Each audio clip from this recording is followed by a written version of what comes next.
Our 30 years plus of experience has led us to believe that the best way for a player to become a great hitter is for the player to train to eliminate hitting pop-ups and infield grounders.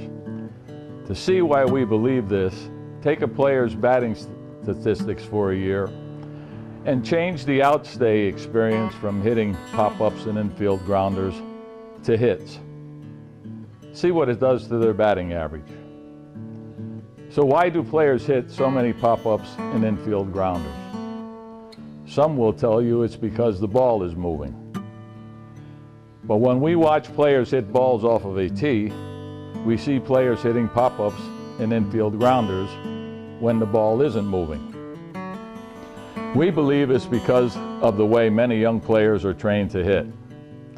It is commonplace for a young baseball or softball player to spend the early years of their playing career learning to hit by being instructed on what to do with their feet, legs, hips, shoulders, and to throw their hands toward the ball. They don't receive any conditioning and training on how to control delivering the sweet spot of their bat to the ball with precision.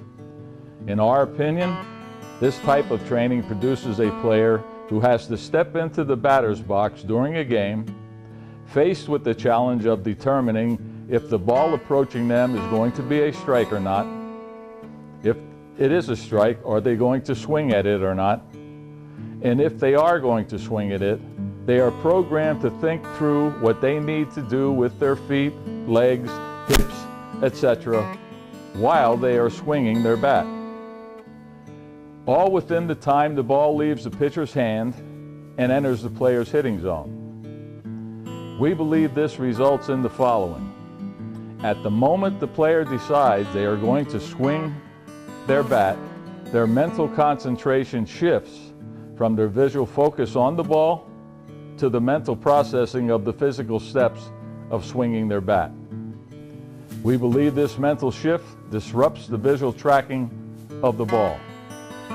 This results in the destination of the barrel of their bat being directed by the muscle memory of throwing their hands toward the ball, as opposed to controlling the travel of the sweet spot area of their bat to a specific spot on the ball. And it disrupts the timing of the player's bat swing, of course resulting in the bat topping the ball, undercutting the ball, having the ball's contact on the bat occur outside the sweet spot area of the bat, thus producing pop-ups and infield grounders. We also believe this is why so many players fall victim to an off-speed pitch, such as the changeup.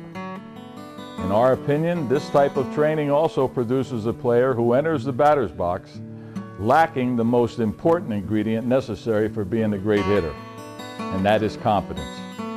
A large percentage of players who sign up for Little League baseball and softball quit playing before they enter high school because they lack the confidence they will ever be capable of hitting. As a result, they are deprived of all of the opportunities available to a good baseball and softball player. Our program for training young baseball and softball players to hit begins with developing the physical capability and the confidence that they can deliver the sweet spot area of their bat to the center line of a pitch ball. And then we develop the power to drive the ball out of the park. We look at it this way.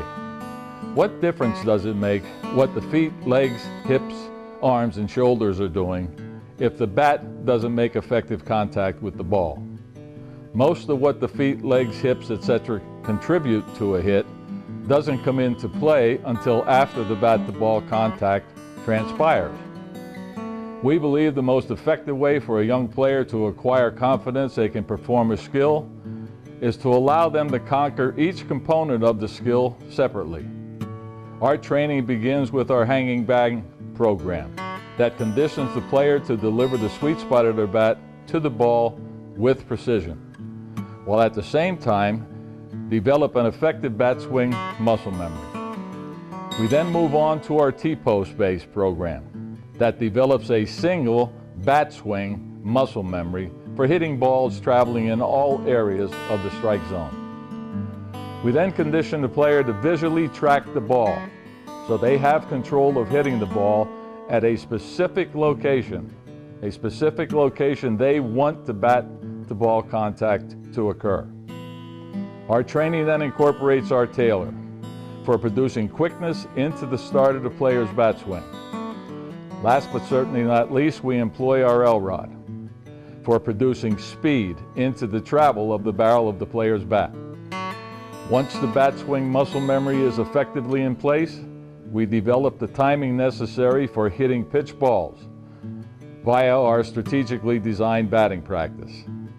A more detailed explanation of our products can be obtained by clicking on Products. Ordering of our program can be processed by clicking on Shopping Cart.